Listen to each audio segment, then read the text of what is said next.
This videotape is edited from an advanced training in Boulder, Colorado, May 1988. Many of the participants had also attended 2 advanced trainings with Richard 6 and 9 months earlier. The first day of the training, Richard teaches and installs the major elements of a positive learning strategy in preparation for the next 3 days.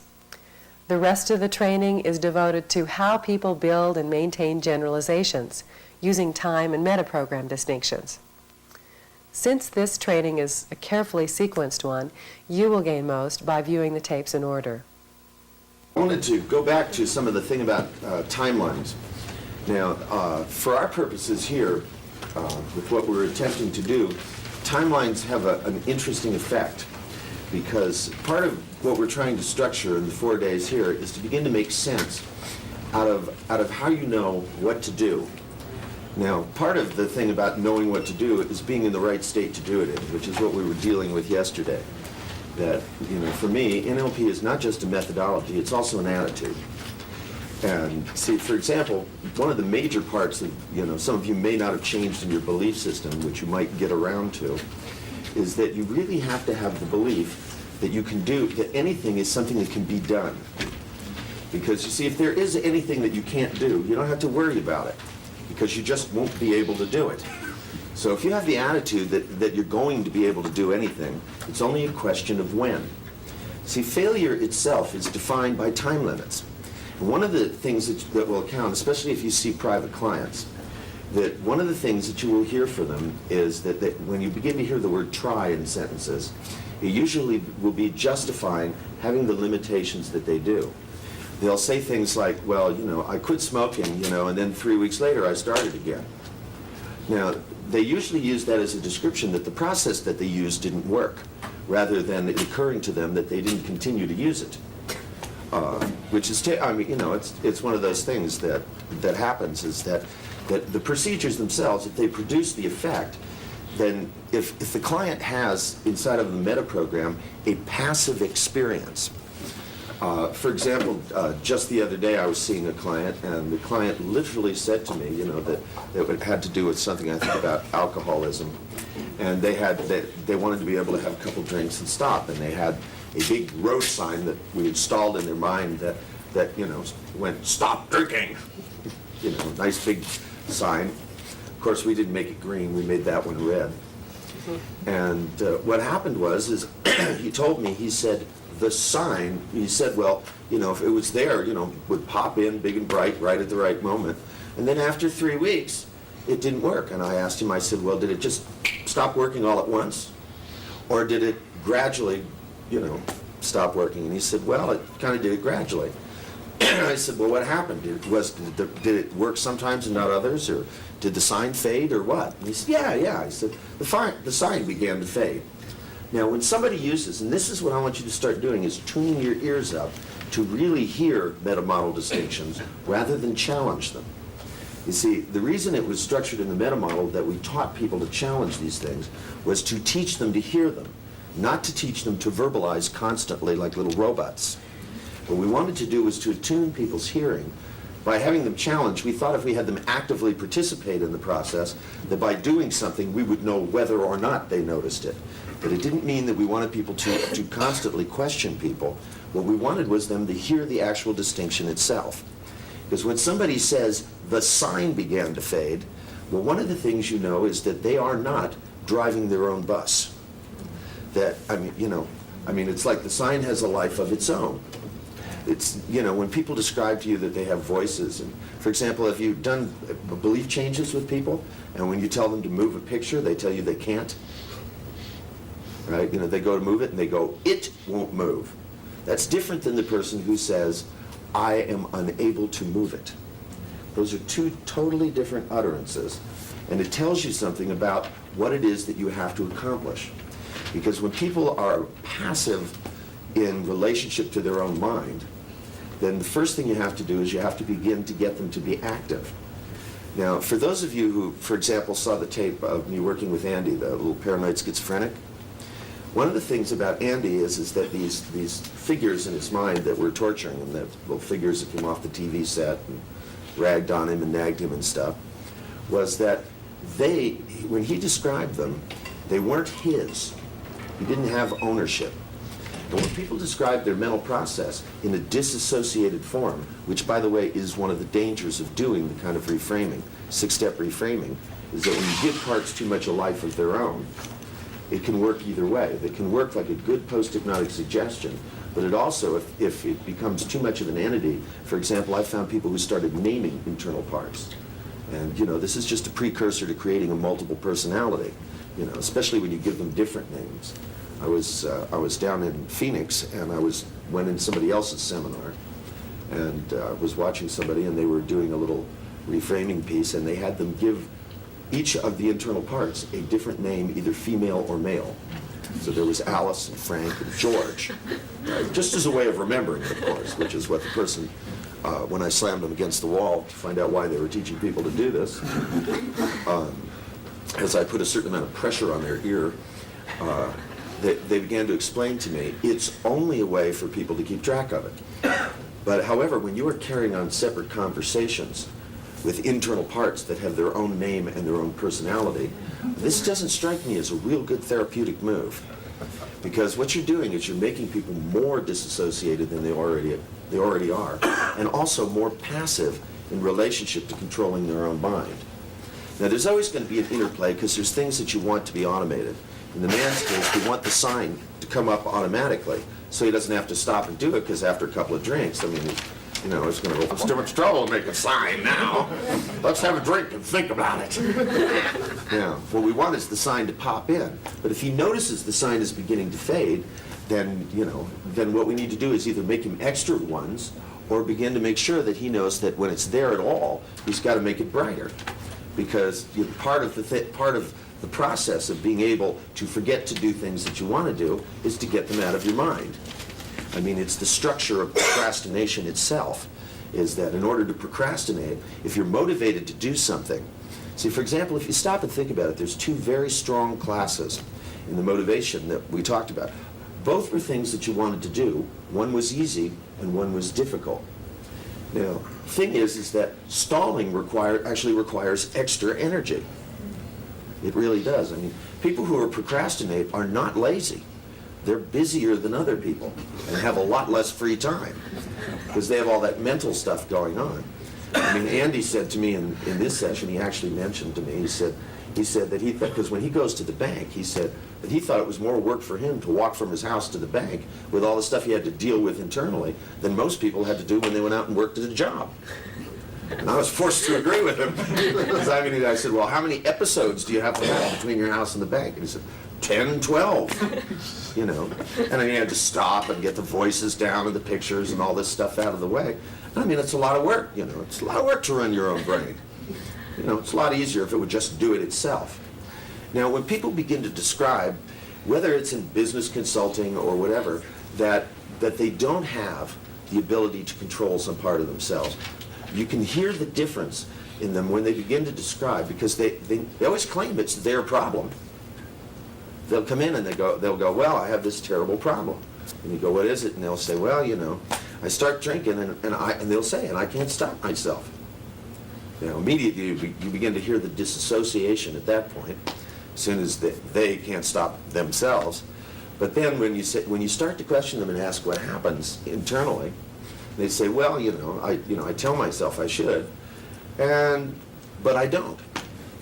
Now, when people say things, and you'll hear it in phrases like when people say to you, I can't, all of the things which are limits, I can't, I know I should, but it's just that, this voice keeps nagging me. For example, this guy I worked with just recently in Tucson, he was a compulsive. And he had to compulsively, did little rituals in his religion, and if he wasn't sincere enough, he had to do them over again. So that things that were supposed to take 3 minutes, he was spending 3 hours. And he had this voice that was screaming at him, when he was doing it, that he wasn't sincere enough and to do it over. And I, of course, asked him the question, which I typically do initially. I said, has it occurred to you to just not do that? And he said to me, I can. And I said, well, try it. What's one of the things that would make you have to do one of these rituals? And one of them has to do with, since he was a compulsive, if you touched his hands, he had to wash his hands, and then he had to say a certain thing after he washed his hands. So I immediately, of course, I went, there, now we have something to work with. So he washed his hands, and he came in, and he sat down, did his little thing. And what happened was, I said, do you have to do it over again? He said, yeah. He said, the first 2 lines I was sincere, but then I wasn't sincere. You know. When I sit and listen to people say this shit, you know, sometimes I look at them and I go, are you serious, man? Give me a fucking break. You know. You have to be wealthy to have problems like that. You know, they have to pay you to have problems like that. You know, you just can't function in the world like that. This guy has so much trouble, by the way. He has a tendency to get to work like about 7 or 8 o'clock at night instead of 8 in the morning. You can understand why. Fortunately, he does legal research so that you can get away with that. But, you know, one time he came in just at the same time his boss did. His boss said, finally on time for work. And no, he had actually been there all night and had just gone off for coffee. But, so when this guy comes back and he goes to the ritual, I said, why don't you just not make the voice? Because the voice also was right in front of his face like that, and screaming out. And he said, he said, I can't stop it. Now, this is the point where your ear has to tune in to find out what's in control and what's out of control. Because there's a real difference to the degree that you're going to work with something and about how much it's generalized.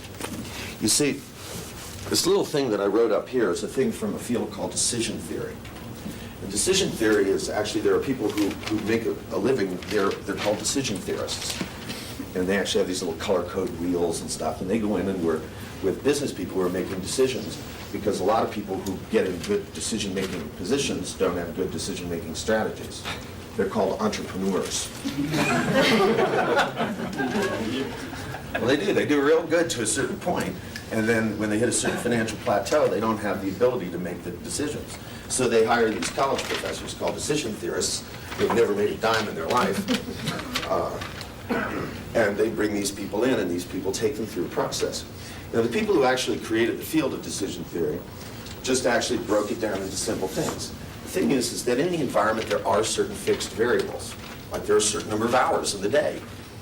Now, there are also a certain set of variables which are social variables. For example, most of us in here, not all of us, but most of us in here are native speakers of English. If not, we're a native speaker of some language. But being a native speaker of English, it puts a certain grid over your thinking process. If you're a native speaker of German, for example, there aren't modal operators of possibility in German. They simply, you can't say, you know, hey, what would you like to do today? You know, it's what must you do today? So they just don't have them in the language. They actually sent somebody from Germany to ask advice about how to translate one of my books, because the thing about modal operators of possibility drove them nuts. You know, they actually had to, in order, because I told them they had to do it that way. Of course, they could understand that. That's called pacing these constraints. So they had to make it a sense of the language which was not well formed. It was more like colorless green ideas, but it didn't make sense. You know, it was semantically ill-formed, but they could go ahead and do it anyway because I told them they had to, or it would be wrong. And worse than that, I told them it would be sloppy. Now, there's also a set of personal variables. Personal variables are the things that you learn as an individual, given that you're a native speaker of English. Some people grew up in the streets of New Jersey, and some people, grew up in Upper Long Island, and some people in the Deep South. And above and beyond that, even given the family that you grew up, you learn different things like values and beliefs and just straight ahead skills. Now, if you take all of these things, it's the job of a decision theorist to take an individual. Because when you take individuals and you have them make a list, or if you just listen to them, things that are supposed to be over here somehow or other end up on this list of environmental constraints. For Andy, part of the environment was his internal dialogue and his internal images. They weren't a personal thing. as far as he was concerned and the way he was living his life, they were part of the environment. That the internal voices or the internal pictures, the flag that came up, even though it was something we installed, that we sat down and I taught the guy himself to install, wasn't something that was personally his. It was part of the environment. Now, very often people make their beliefs part of the environment. That's why people like, when I started doing belief change work with people, because people were always asking me about it, and I could tell them it's not that hard. So finally I put the thing in whichever book it's in, I forget, Using Your Brain for Change, or one of those books, in there, with just say, if you change beliefs, you just find out what they are, and find out what they're not, and you change them. And when I do it in seminars, people would say, you mean you could just change a belief just like that? Now, the fact that they were so amazed is because they had that as part of the environment. They didn't think of it as a nominalization. See, because it's not that you have a belief, it's that you believe something, and it's an ongoing process that you have to continue to do. And since it doesn't feel like an active process, people go, well, it's not one. Because see, if you say to a client, if they go, well, I can't do this because I don't believe I can, and you go, well, make yourself believe that you can. They'll go like this. It's like, it's like, I know I can do that, but I'm not supposed to know that. And I mean, you get gestures like that. It's like they duck when you say that. They really do. You can watch them. You go, oh, you don't believe you can do that? Well, just make yourself believe it. They go, nope, we can't do that. Now, there's a sort of one of the things is you begin to get, if you ask people things like, what would happen if you could just change your beliefs? Well, they go, well, if you could just change your beliefs like that, then you wouldn't know what to believe. Would you go completely nuts? Now, that's going to be one of the worst pieces of logic I have ever heard. But I mean, that is like about one of the worst justifications I've ever heard for not changing one belief. I mean, but it sounds meaningful enough that I know that therapists have probably bought it. It's like they go, yeah, you wouldn't know what to believe. You're right. Now, it actually falls out. If you study predicate calculus, which is the study of valid but untrue logic, it actually is a logical fallacy. It's an invalid and untrue argument. But if your intonation sounds good, you can slide that shit right through. That's what Robert calls sleight of mouth. Now, the thing is that if you really stop and think about it, if you can change your beliefs, then you're going to pick ones that are worth having and keep them, as opposed to let them randomly occur. Now, see, for example, a lot of people believe, for example, that if you take understanding strategies, say, which is one of the things we're going to do a little bit today. I know some of you have gone through and elicited the thing about understanding and not understanding, but that's different than the way we're going to do it here. We're going to go back and we're going to examine that in terms of it being sequential and simultaneous, because we're going to, of course, change it. Because a lot of times people think that what it means to understand is to have a clear, focused image. Now, it doesn't mean they can do anything. See, to me, for our purposes, part of being a good neurolinguistic programmer is it's not that you, when somebody talks, you go, oh, and then you kind of goes, and it's gone, because it's sort of like an old anchoring thing. I discovered years ago that, I could say something that was clear and everybody understood, and they go, yeah, and I go, and anchor it, and then I could say the most unintelligible gibberish. And if I periodically did that, people would go, people would walk out and they go, that's the clearest lecture you ever gave. And I'd go, what was it about? They go, well, I don't know exactly. Right. But you do understand. And they go, oh. And I go, do you? And they go, oh, yeah. It didn't make, I don't know what it was, but boy, was it clear, and I understood every word. Then you tell me what subject it was about. Well, I don't exactly know the subject, but each idea was perfect. That's horrible. Hey, it's a loving. It's like if you do workshops in hostile places, what you do in the beginning is you start everybody out by telling them to close their eyes and think of a time they were totally delighted, and then tell them to open their eyes. Say, now, let's go. We go, what do you think about the workshop? People go, well, I was real delighted with it. Don't know what he was talking about, but I was delighted. Now, what we're after in this workshop here is a little bit different. We're going to be interested in being able to first identify which things are in the fixed and environmental constraints that actually belong in one of these two things. Because that these things are things that you can change. And of course, there's all different kinds of things that fall in personal constraints. I mean, there are some generalizations that permeate, and they permeate your life in relationship to time.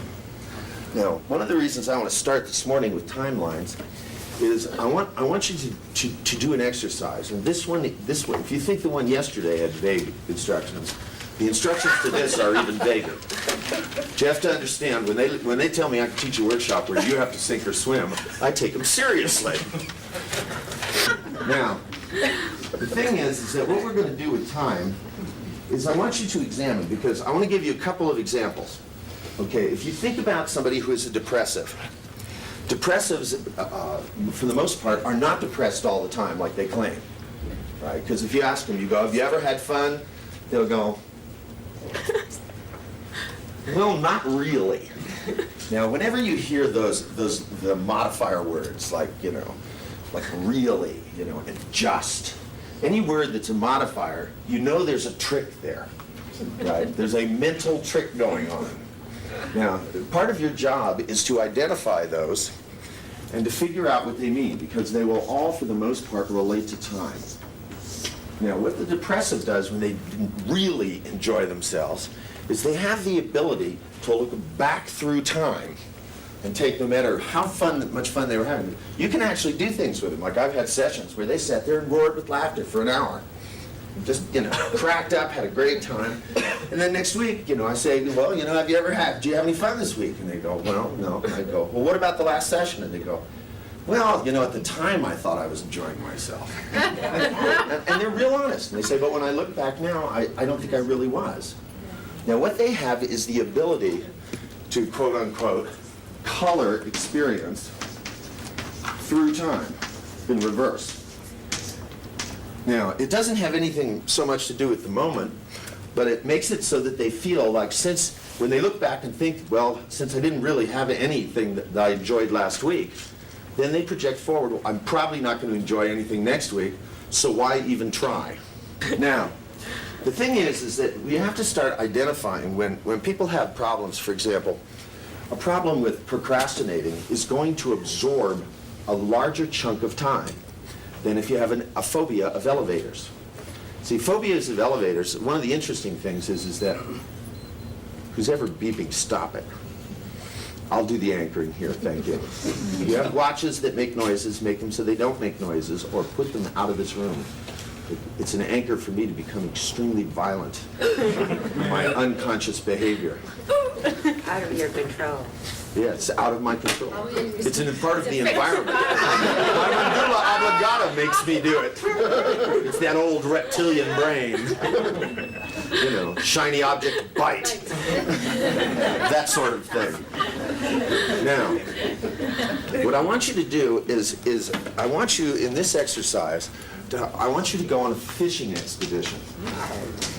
Now, the fishing expedition is to find examples of things that have different durations in time, that constitute a difficulty and, on the flip side, because the same thing works true, there are people that recode all their history so that things were never really that bad. Horrible. I've met people where they had terrible shit happen to them constantly. One of them I know had the worst luck you could imagine, but they were one of the most cheerful people that I know. And they always go, well, it was tough when I was going through it, but, it wasn't really that bad. That's the opposite of a depressive. But still, to them, the difference is that they've taken the same kind of a procedure and they put it in their control. They don't do it consciously, but they have an automated program that works for them. Now, if you took a depressive and switched them over to that, what's going to happen is that you're going to have somebody who will suddenly appear very unrealistic to the rest of the world. Talk about a violation of family ecology. This will become because they'll be waiting for them to go back the other way. And since they're all expecting it, they're going to make it happen. Trust me, that's what families are for. As far as I can tell. Virginia taught me that. She said, if you can go and do the best work with an individual, but if it's too radical of a change, the family will make sure that they go back. If it's a long-term thing, if it's a thing that goes through time. Now, for the kind of distinctions that we want to make here about time is there's a difference between things that move through time, things that are in time, and things that are between time. Between time is where people do comparisons. I'm not as happy as I used to be. I don't enjoy it as much. Is it, it's the fact that you enjoy it should be enough. The fact that you enjoyed it more once shouldn't make a bit of difference. I mean, if you really stop and think about it, all it does is tell you that, that you can enjoy it more sometime in the future. But for some reason, people build a generalization that since they enjoyed it with greater frequency 2 weeks ago, and now they're enjoyed it with less now, that in the future it's going to be even less, which is horrible logic. But people have a generalization about that. What you need to be able to do is to be able to break the generalization so that people can go through the natural ebb and flow called life. If your life, because what these people are insisting is that everything becomes more intense day by day from the date of birth to the date of death. You'd be so wound up, man, by the time you were 90, you'd be, what a pain in the... You don't have to have every day be better than the one before it. Take a vacation. You get time off from work. I mean, sometimes it strikes me as that people don't realize part of what makes things so they become more intense is that you back off a little bit. If you were always in a state of ecstasy, you wouldn't even notice. You'd probably just croak of a heart attack anyway. If life was one big orgasm, it'd probably only be about 3 or 4 hours long, And it wouldn't give you anything to notice, because what people perceive sensory-wise is difference. Even your eyes, in order for you to see, your eyes jiggle. Because you don't see things standing still. Your eyes actually jiggle in order to be able to perceive the difference in the light. They actually, how scientists are. Guess what they did? They attached something to the eyeball so that it moved with the jiggling. It had a little picture of a scene on it. And after a few seconds, it just went away. People couldn't see it because it's the actual movement of the eyeball that creates difference that allows you to perceive. All that stuff, if you guys read Gregory Bateson? One of our gurus about, founding fathers. He's one of the forefathers, I guess, of NLP. Predecessors or whatever you call them. I mean, Gregory's work about it's the difference that makes a difference. All of our senses are that way. And I mean, it's one of the reasons that, that if there's too much consistency, then you fail to notice it. I mean, this is one of the reasons, like, for those of you who do any body work, one of the things that Moshe realized is that when somebody's body was damaged in any kind of way, and they moved away from the pain, and they tightened up muscles and stuff to be able to cope with things like wearing a cast or something, after the cast was off, the person is still walking like this, right? And of course, they keep compensating as if the pain is still there. But after a while, because of the consistency of it, they fail to notice that they're out of alignment with gravity. Now, like most body practitioners, what they do is they try to force you back. This is what I love. We'll just realign you. So they lay you down at the table and go, straighten you out. But of course, your senses don't know that you've been straightened out. So you stand up and slowly you go back out the way you were. Moshe, on the other hand, made you a little worse. He made you just enough worse that your body could notice it and you would readjust yourself back. It's one of the reasons his results were so much more profound than other body workers. He had a real talent for doing it. He used to do a demonstration. How many of you worked with Moshe at all? Do you remember the demonstration where he would take somebody and he'd work on one leg and then he'd have them stand up and walk in a circle, right? And they'd walk like this. Right? One leg was totally longer. And then they go, are you going to do this one? And he'd go, no. And they go, why not? And he'd go, because your other leg will do it for me. And he said, just keep walking around. And he said, and your body knows how to adjust. Because he'd put it far enough out that your body could feel the shearing force of gravity. and it would adjust it out. If he did it just a little bit, then you get stuck. But by making it so it was so exaggerated, because everybody's a little tilted that one leg is a little longer than the other, but by pushing it out instead of in, what would happen is very rapidly people adjust themselves back to gravity because they can feel they're walking like this, as opposed to, if they're just a little bit off and they've done it for years, they don't really notice, You see them all the time, especially if you go to airports. After I worked with Moshe for the first couple of months, I couldn't go in. I had to wear blinders in the airport. Every time I looked at people, it was like, ah!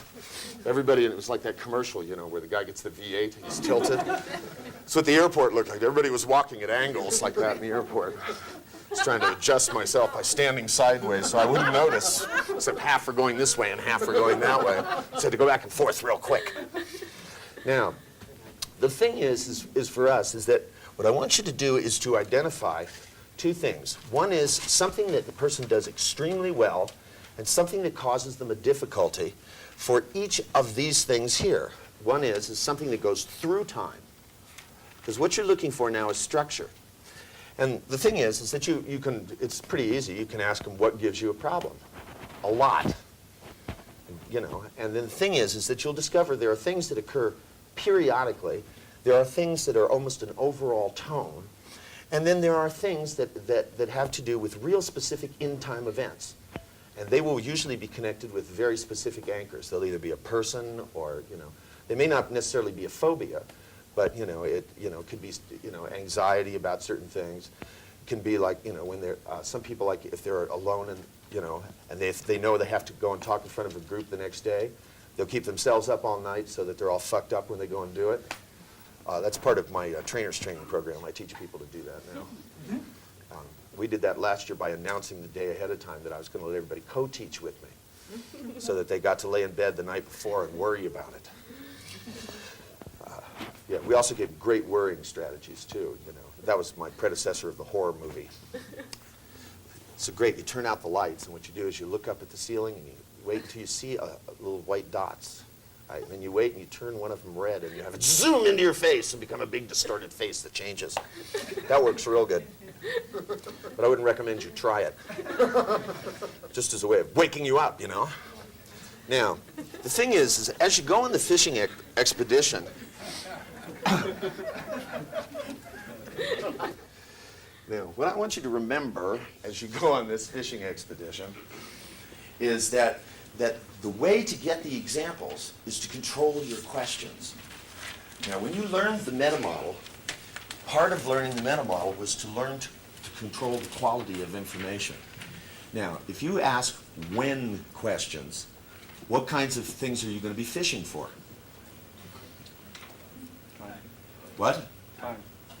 Well, yeah, but which of the three, guys? You're not going to get an answer, I know that, but, this relates to the subject we're talking about. Well, okay, if you're asking when questions, which of these three are you going to get?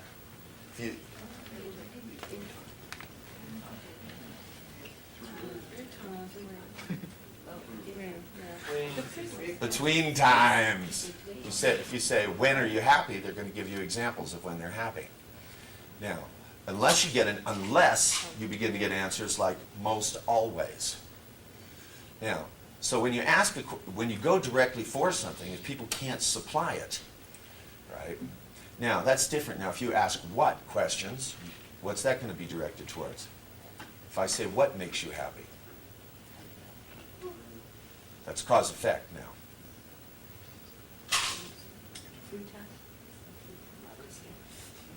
In time. Yeah. Yeah, but for multiple choice, you guys aren't doing real good. Let's go back to the horror nightmare. Give us one more chance. Give you one more chance. All right, if you guys don't get this one, though, then we're going to go back and do decision strategies. Now, all right, well, let's do it this way. What kind of question would you ask to get things that are through time? How do you know when you're being here? Well, if you say, how do you know when? If you ask questions about consciousness, in other words, challenges for things like loss performative is a consciousness challenge. Okay, when you have, that's like, how do you know when to be depressed? Or how do you know you're depressed? Now, the thing is that if you stop and think about the major brackets of the meta model, the three major things like semantic ill-formedness, mind reading, and that includes their own mind, by the way, because a lot of times people have that as an environmental part of the environment. See, when somebody says, says, well, I know he hates me, that's real obvious mind reading. But if somebody, says, I'm depressed, well, they're making claims about their own consciousness. Now, if they can't change it, then being depressed is not part of them. It's not something that they have any control over. It's just that I'm depressed. And I mean, I've had some depressants. I've had one lady that, of course, she worked at Stanford, so that makes sense. But she was depressed, and she was a depressive for 16 years. And I mean, she went through vitamin treatment and psychoanalysis, and psychotherapy, and just everything you could imagine. It was like a job, as far as I could tell. A very expensive job, as a matter of fact. And the thing is that as I began, when she came in, the first thing I said is I said, how do you know you're depressed? And she said, well, I'm pretty sure I'm depressed. And I said, well, maybe you're not. Now, this is where you begin to go for universal quantifier. Because, if I go, maybe you're not, I said, maybe this is happiness. Now, when you go for universal quantifier, you're going to be asking questions about through time. Because universal quantifiers are going to be going, are there exceptions? Because if I say, well, maybe this is happiness, and she goes, nah, I don't think so. And I said, well, is it always like this? She said, yeah. Now, I knew she was lying. But rather than go, always, never, just listen, pay attention to it. Because it's going to begin to tell you where you have to work with the person. Because you see, if you make a specific event change when you're dealing with something that goes through time, next week it isn't going to count. So you'll be wasting your time. Now, if you're doing I'll tell you the between time ones are interesting, because when you're dealing with one that's between times, that's the one where you have to usually see the client more often, because it's not enough to just do one. Sometimes they need 2, 3, and sometimes 4 or 5 examples before it'll literally go in and build the generalization you want. And it's not that you really need to do it. Sometimes I try just having them play the tape of their therapy session, every 3 weeks, just to get out of having to see them again, because I know it's going to be the same session in essence, but all I'm trying to do is to get it to generalize. But since I'm dealing with an issue that has to do with sorting between times, then it just takes more sessions numerically. Whereas if you're dealing with something that's in time, this is the quick fix stuff. When you're dealing with in time stuff, this is the stuff you can do in one session. And this is what things like phobias are about. Phobias are something where no matter what the person is like, their timeline shifts like this, right? And so that if they even stop and think about, because the nice thing about phobics is you don't even have to really put them in the environment. Because most of them, I had one guy that had a phobia of elevators, and I asked him, I said, when was the last time you were on an elevator? And he said, 22 years ago. And I said, well, how do you know you're still afraid of them? I said, maybe you're not. I said, maybe it disappeared, It's just like you lost your taste for certain vegetables, or, certain candies when you were a kid. I said, maybe it just dropped off. I said, did you ever feel like you should just go test it? And he said, no. I said, I know it's there. He said, all I have to do is think about it. Yeah. Because every once in a while in his mind, he'd just think about being on an elevator and it'd scare him. That's his way of just, reinforcing those generalizations. Mental process, that people do and it is part of the way that we keep learnings alive. Now, this is how we keep believing things too. It's not a negative process. It's not something that's wrong. It's the way we keep the good stuff, but it's also the same mechanism we use to keep the stuff we don't want. Because things that are in time, otherwise you'd forget about them. You'd have amnesia. That's why, by the way, amnesia works good for in-time problems, where people, it's where they don't see it coming. It's that kind of thing where, like a guy that, drinks 2 drinks and he's going to stop and, he drinks 2 and then suddenly he has 40, wakes up, in some other city, with a stranger in the bed, it's a farm animal. Yeah. And then he goes out, 2 days later, he swears, then he goes to the health club and sweats it out, this is usually what they do. Swears he's never going to drink again as long as he lives, and then says, well, maybe I'll have just 2, right? But after 2, no more. and goes through the same process because that person is in time. They don't have their history out in front of them. They can't see it coming. You know, you'll discover that the timelines, that people have a timeline, but that it shifts from one state of consciousness to another. When people are operating between times, their timeline will typically be out in front of them in some fashion that goes from one side to the other. When people, you know, and there are variations on this. Some people's goes up and down and some out at an angle. But basically what it means is that they can see that they've made the same mistake over and over again. You know, it's the person who goes, oh man, you know, I'm not going to get hooked again. You know, if they can see that they got hooked 40 times in a row and it's right there in front of their face, they're going to go, I'm not going to do that. And this is what happens, for example, with junkies that finally get around to quitting and why they become so avid that everybody else quit. Non-smokers, you know, the ones that you know, become religious about it, you know. The ones where you light a cigarette across the room and they start hacking and coughing and shit. You know, the ones that you really want to hurt. The ones that made me take up smoking. Cigars. Actually, I just like to have a factory I could carry around in my briefcase and take it out and spew it on them and get them to shut up. You know, it's a thing where they become so much the other way, you know, that they become evangelists. They feel compelled. But the thing is what they've done is shift it out so that they could see. That's why the whole thing about, you know, I'm so-and-so and I'm an alcoholic, is that they have to get it out in front. Now, the technique doesn't tell you to just do that, because that technology, you know, has only existed for 10 years now. And this word just hasn't gotten around. It's like, I'm still amazed that, you know, that people still use the phobia cure. I mean, that has been around for so long, and when you ask people who are clinicians, I mean, here I am, you know, I just moved to a new city in California, and I was sitting in a cocktail lounge, and I was talking to some guy at the bar, and he told me he was a psychotherapist. So I said, well, I have a friend who has a phobia. You cure phobias? Yes, yeah. I said, how long does it take? He said, about 3 years. I said, that seems like an awful long time. He's only had the phobia for 2. Ever the sadistic. Swill say on my tombstone, Richard never missed a cheap shot. Now, the thing is that I want you to use the meta model distinctions to ask questions. You don't need to go into great detail, because what we're here is I just want you to find out the different kinds of things that people have that run in these 3 different ways. This is only designed to familiarize you. I want you to get 2 examples of each and have one that they want and one that they don't want. I love that sound. Squeaking chalk. That's an in-time thing. Whenever it happens, it makes me happy. Okay, now, as soon as you've identified the examples, right, then I want you to figure out, I just want you to stop, but I don't want you to do anything about this. This is not, we're not doing therapy here. What we're doing is we're building theoretical knowledge about how to adjust our behavior so that when we go to make changes, we know where to start and what to do. This is just about familiarizing yourself with terrain. It's what the meta model exercises were supposed to be doing whenever you learn them. They're supposed to be familiarizing you with patterns about how people distort and delete information in the world.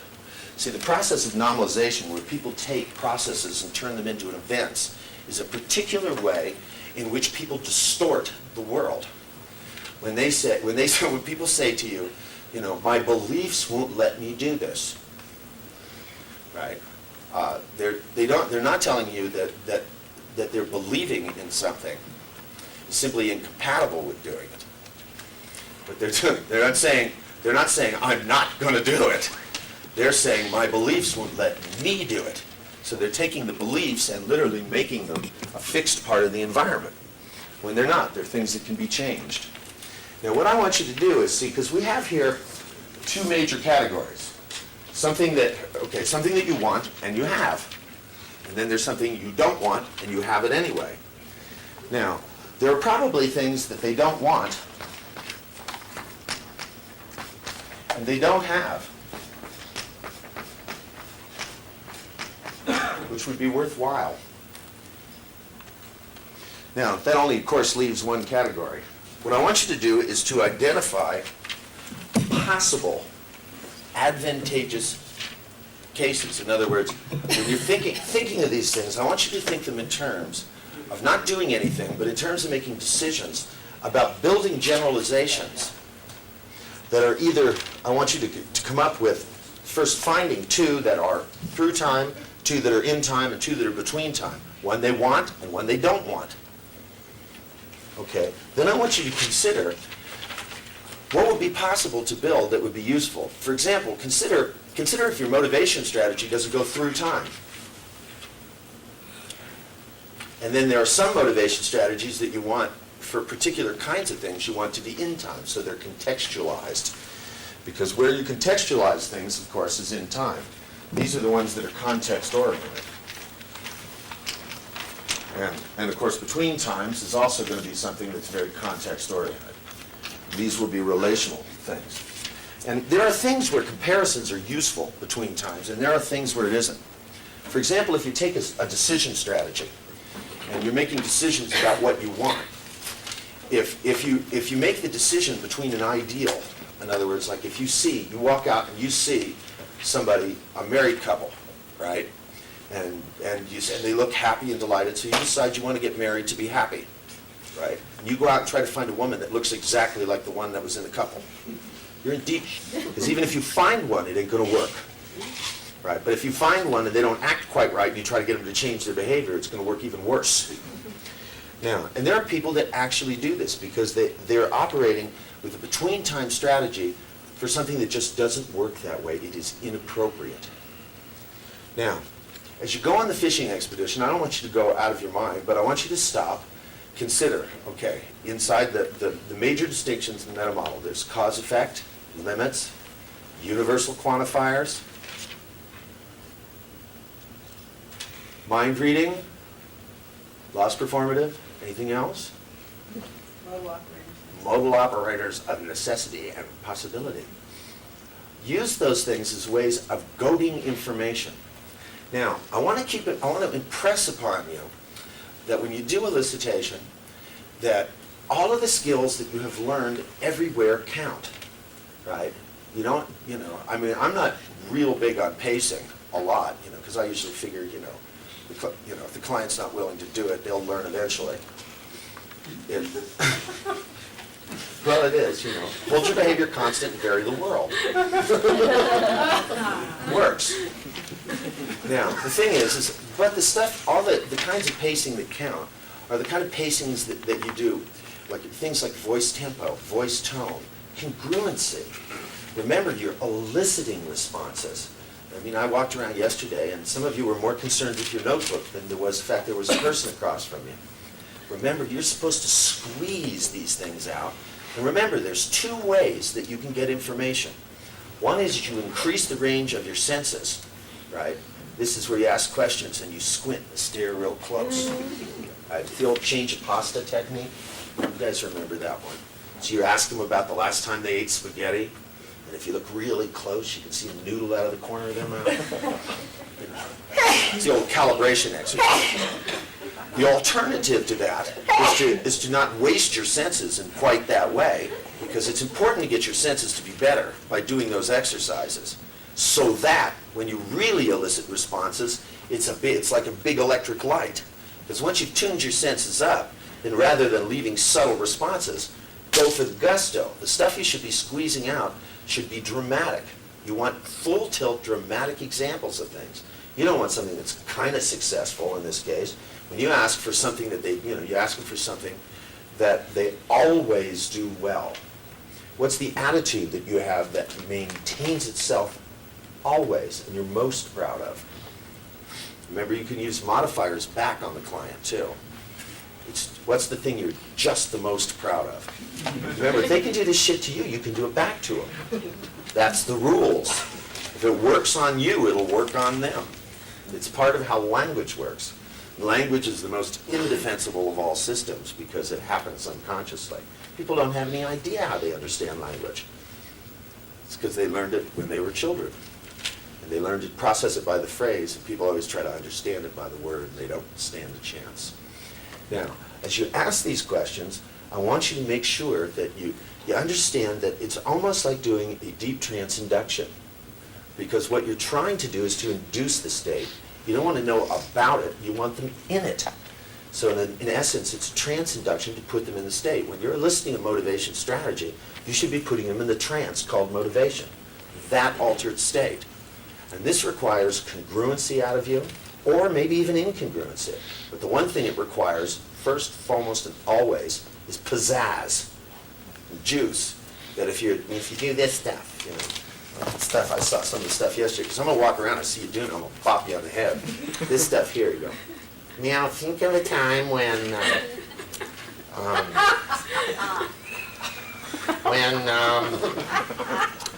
Come on, Richard. the client could get up and walk away and you would know. We could put another one in there and you'd look up and go.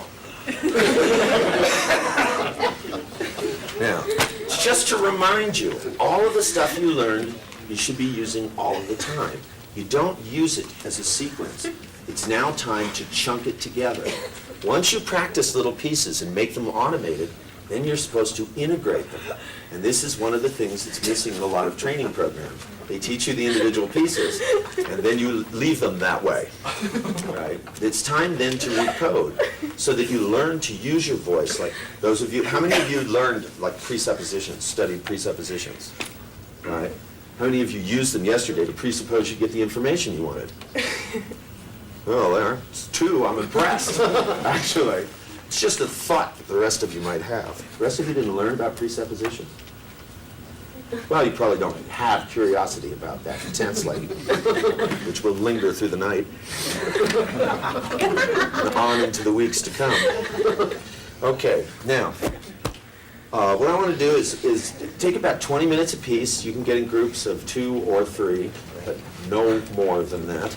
I don't like you guys gangbanging, because then what you do is you make one guy do the work and the rest of you take notes. That's not fair. It's also not getting in the ditches and really doing it. So groups of 2 or 3, take 20 minutes apiece, and if you have a group of 3, then only do 2, okay? Whenever you are dealing with strategies, you do not repeat. These models are not applicable for self-analysis. These models will put you into a recursive spin if you do and make you stupid. So they will. I guarantee it. Don't do it. Lots of people, their strategy to understand, lots of people understand by referencing to themselves. And a couple of people came up and wanted to ask questions about how this fit themselves. I won't even allow you to ask the question. Don't do it. The more you do it, the dumber it'll make you. Because it's like trying to elicit your own motivation strategy. What's going to happen or your own decision strategy. These are models that were designed for you to get information from other people.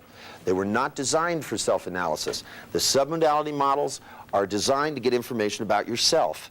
It is a thing using your brain for a change. This is using somebody else's brain for a change. Okay? Only important thing is that you keep them separate. Models are designed to perform functions. And when you use them for a function for which they are not designed, the results are, number one, unpredictable, or predictably not useful. And I mean, lots of people, when we first started teaching strategies, there are lots of people that think, oh yes, Richard says this, and then they go in and they start doing it. But they don't realize that it creates things like, if you know what a worm program is in a computer, is that a familiar term to you? Yeah. You can design a program, and what it does is it literally goes in, and once it's in the machine, it begins to eat up the data. It just goes through all the locations and destroys both the programs and the data that's there. And once you get them started, they haven't figured out a way to stop them yet. They know how to make them, but they don't know how to stop them. And I mean, and it's a very expensive thing, because all the hackers are playing with them now, and they get them started in the library, and it's all over. They have to literally slice out a whole area of data. You know, it's like cutting off your arm, you know, to save your whole body.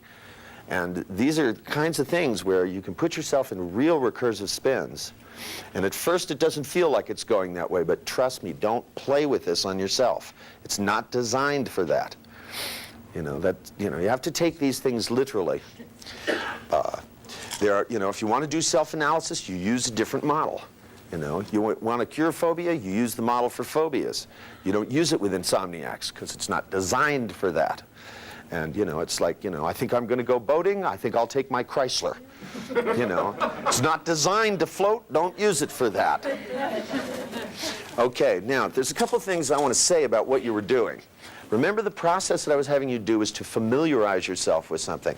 I didn't promise you that asking the questions would get the answers that you wanted. It's not like that. But the trick is an overall modeling principle. It's a principle you use in all kinds of things. First for learning, but also in order to gather information. Now, this whole thing about, you know, you pick the response you want, you vary your behavior is all well and nice, but it doesn't happen to be where it's at.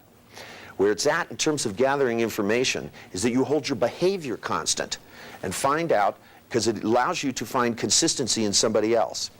Now, some people consistently ask questions that were between-time questions and got in-time answers. As long as you notice that that's what you're getting, you still have the information.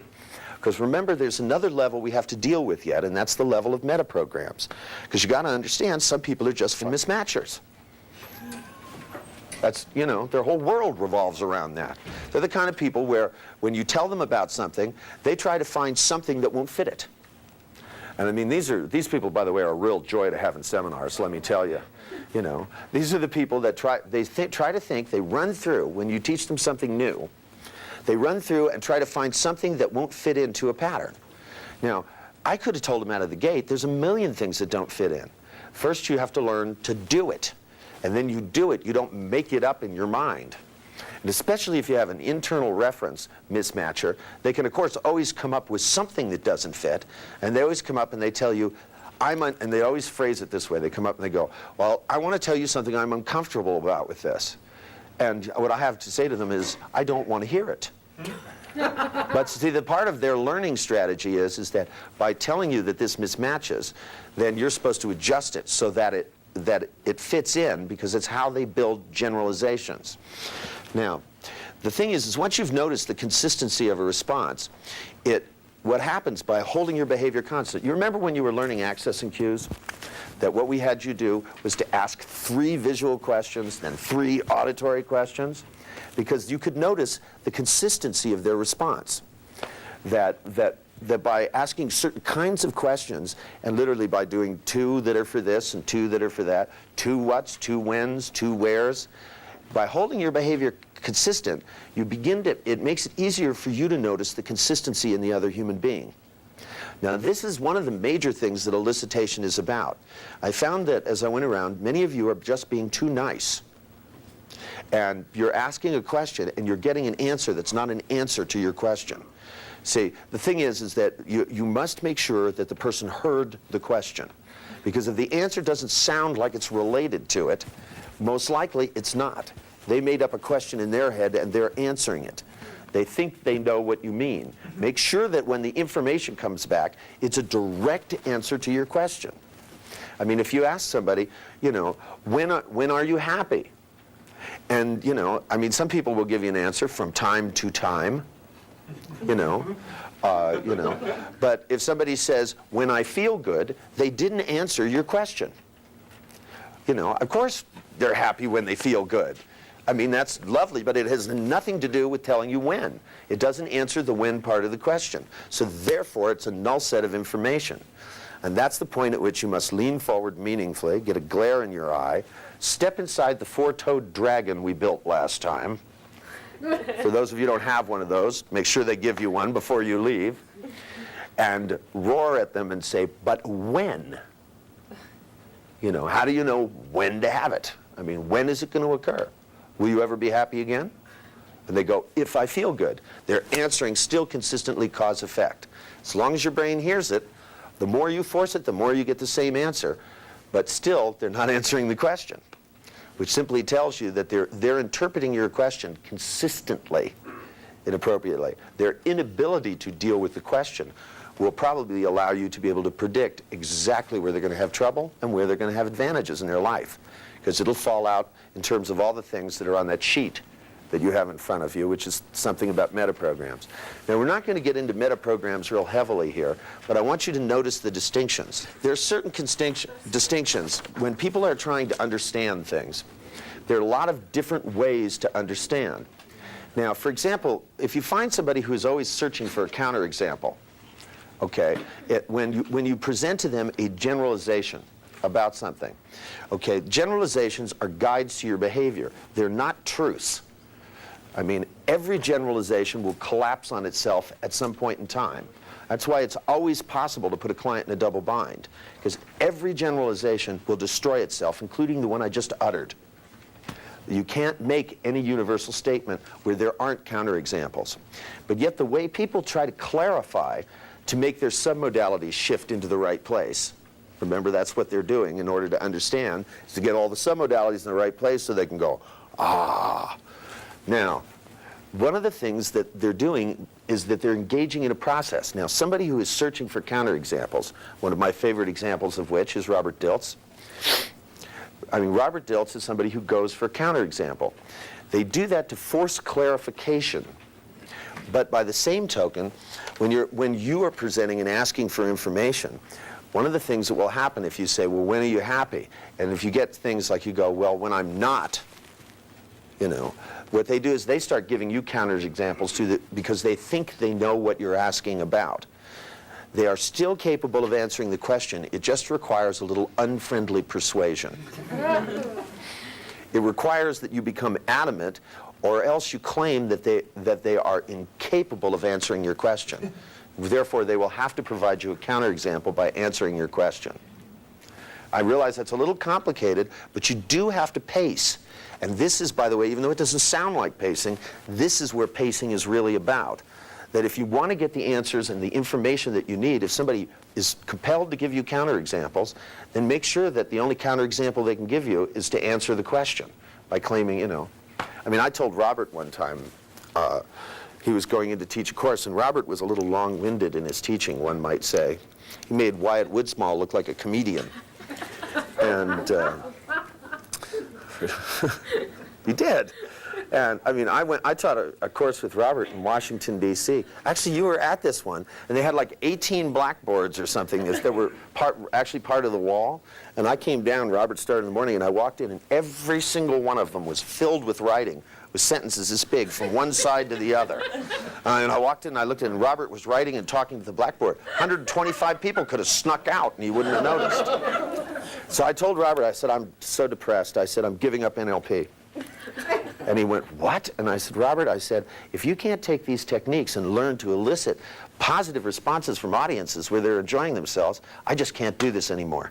It's a counterexample to NLP. And Robert went, oh, no, I can do that. He went in and taught a group and turned around just like that, because he must provide counterexamples. His whole strategy operates that way. And it becomes a good learning tool. If you know how they work, you can use them effectively. None of them are better than others. They're not good, they're not bad. Some of them are a little more of a pain in the other. For example, the difference between matchers and mismatchers. Mismatchers are the ones that drive me nuts. They're not finding just a counterexample. They're finding everything that doesn't fit in what you just told them. You know, if you say it's a beautiful day and you go, yeah, but the temperature is a little this, and this is this, and this is this, and this is this, and they find everything outside the pattern.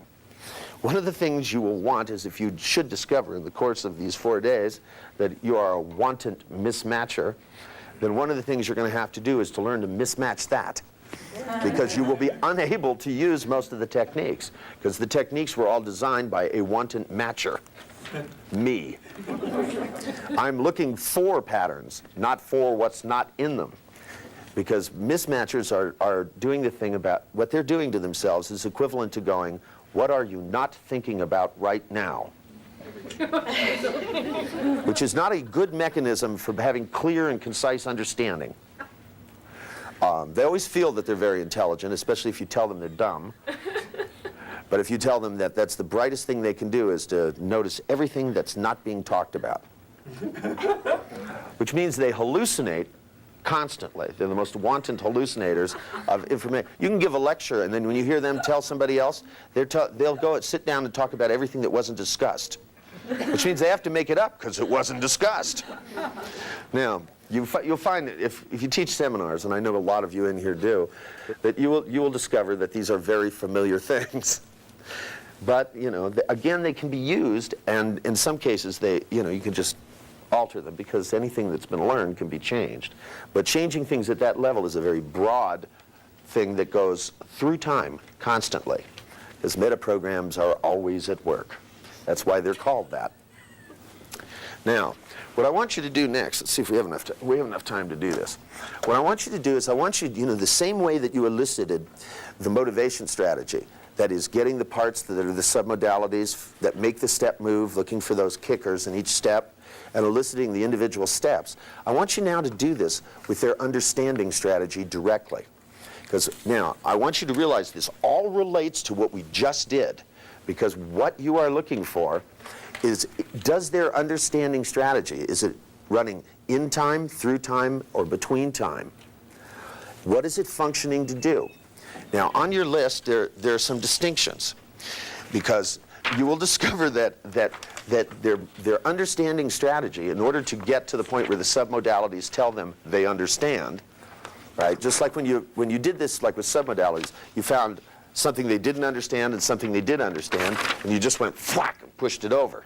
Well, now you're going to go through the way they do it, which is probably a lot more work, because they're going to do things like where they will run comparisons. When they run comparisons, some people are going to be looking for the things that are similar, and some people are going to be looking for the things that are different.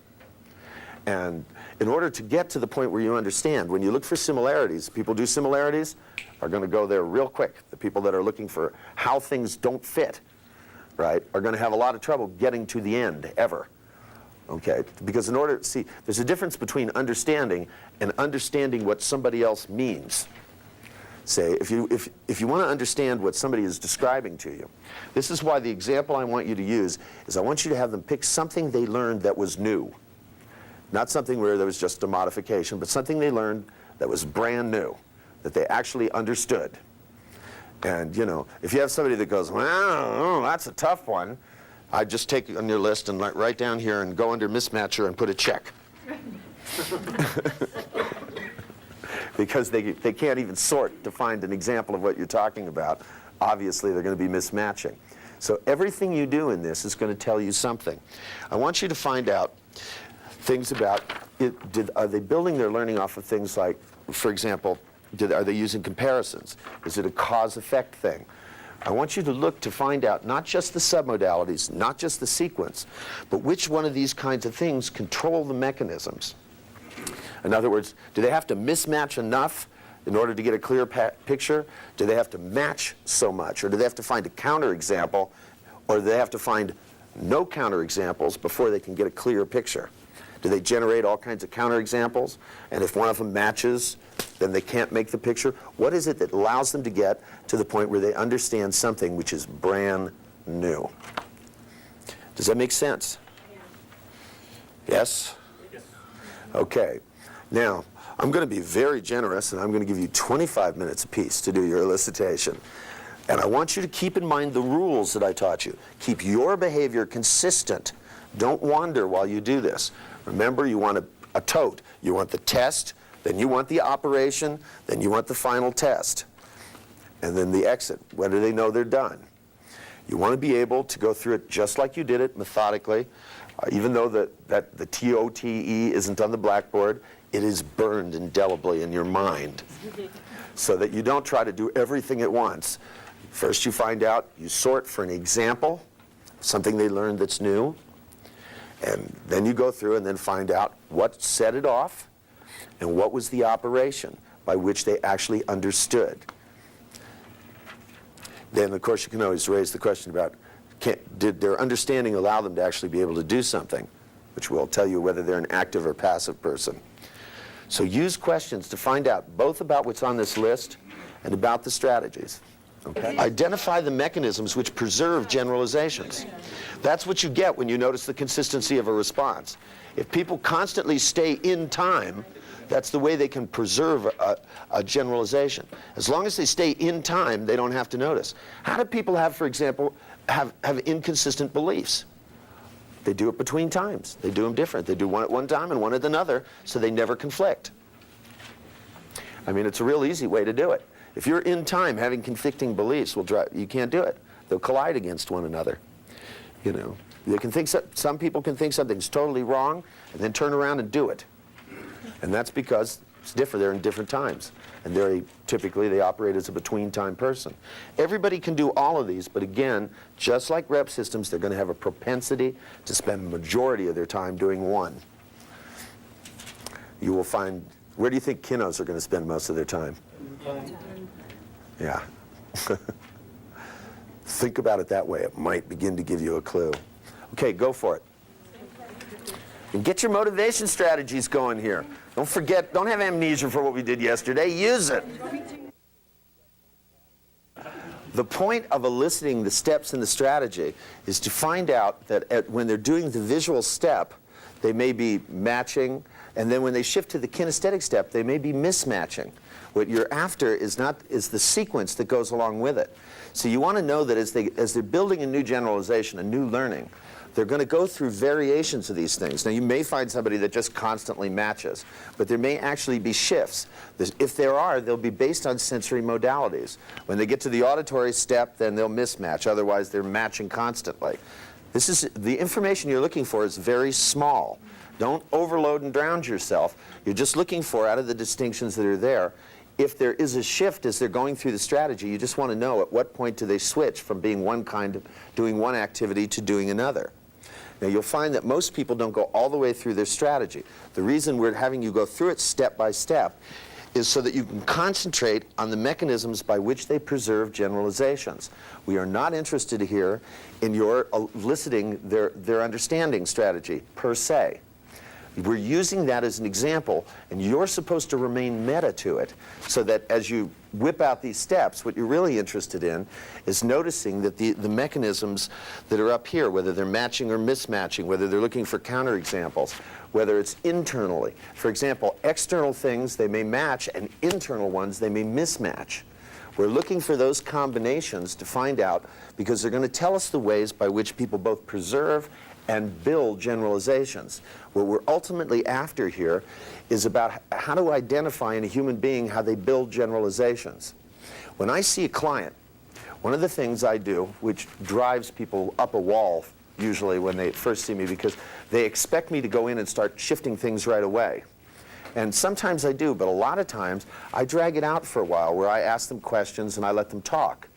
I'm letting them talk, what I'm listening for, because what we're doing this exercise to tune up your ear. When you do it with people, you won't have to go through, I mean, maybe you will several times till it becomes familiar to you, but you begin to hear this stuff. You begin to hear how they preserve generalizations as they justify their behavior, no matter how bizarre it may be. I work with people, who somebody's 10 minutes late, they fall down and have a psychotic episode. Right? But the rest of their life is fairly normal. I mean, the lady that was on the film where I did that, this lady worked as a nurse. Surprisingly enough, she worked in emergency wards. That shouldn't be real surprising. And of course, suddenly, if people are late, she has nightmares, and, they cause her to have psychotic episodes. But if you can figure out how somebody builds a generalization, it tells you about whether you can do a quick fix on the thing, whether you have to do something that goes over time. In her case, it was real obvious that the way that she was doing it was a thing where she was going between times, and that it was very easy for me to go and do quick fix activity with her. Whereas if she had organized the world differently, she could have the exact same problem, but the way you would have to go about it would be totally different.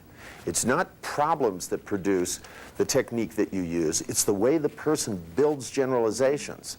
Now, there are some problems, like phobias, that have to be done with certain kinds of activities. That's why there are some people that you'd be hard-pressed to give a phobia to. They would lose it after a while. But you can give it to them for a while.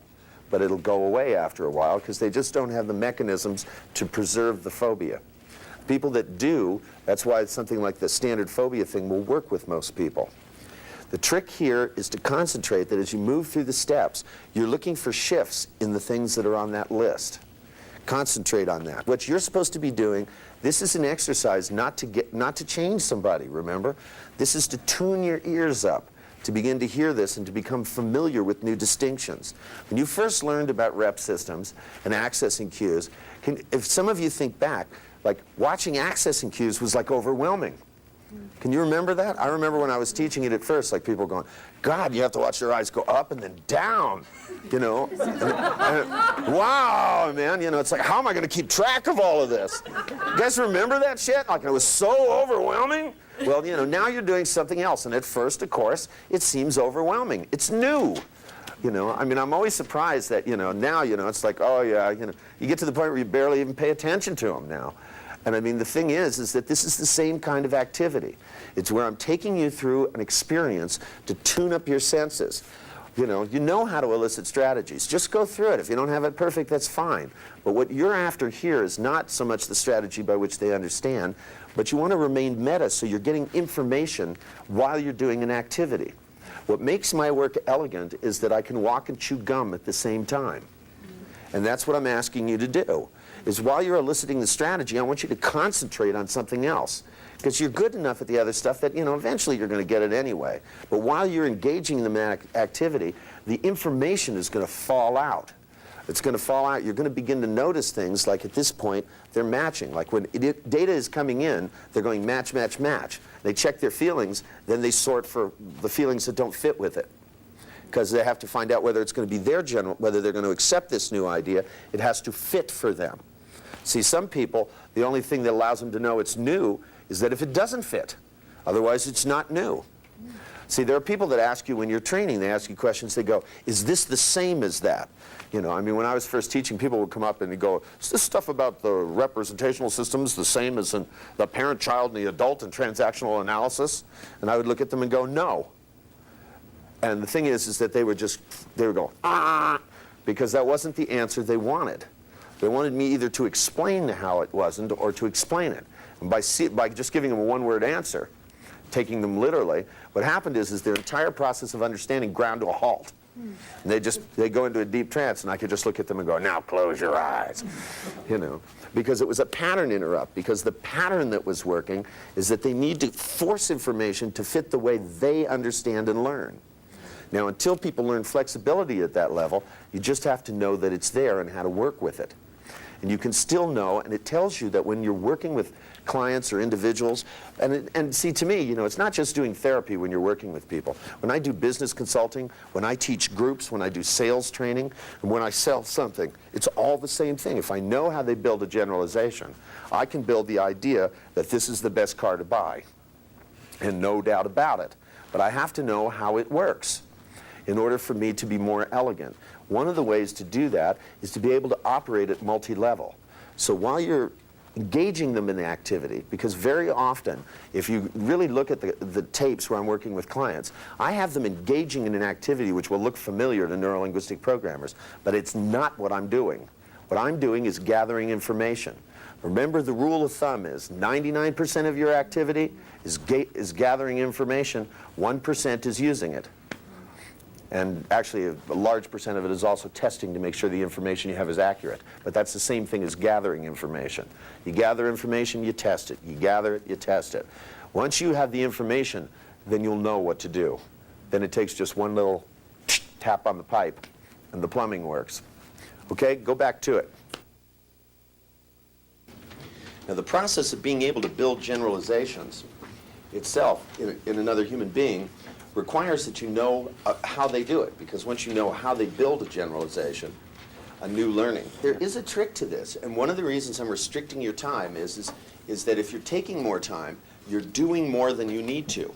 You're doing too much. A lot of people think they're not doing enough. You're doing things you don't need to. You need to focus in on what you want to find, and when you find it, you're done. This is the thing about, remember, getting warmer and closer strategy? This is what's real useful. You just need to be warm enough so that you stay meta, so that you start looking for the distinctions on that sheet. You don't need to know all of them. You need to know which ones are the major ones. Now, what I want to do is I want to go ahead and just jump. Because remember, familiarity is built off of variety. And this is the other reason I want you to change. Even if you're not done, if I say change every 20 minutes, just change. Even if you're not finished. It's not important that you finish these exercises. Now, there are some workshops where I do things like submodality things. I want everybody to go all the way through. We will get to the point where I want you to go all the way through. Right now, what I want you to do is to build mechanisms in yourself that do pattern recognition.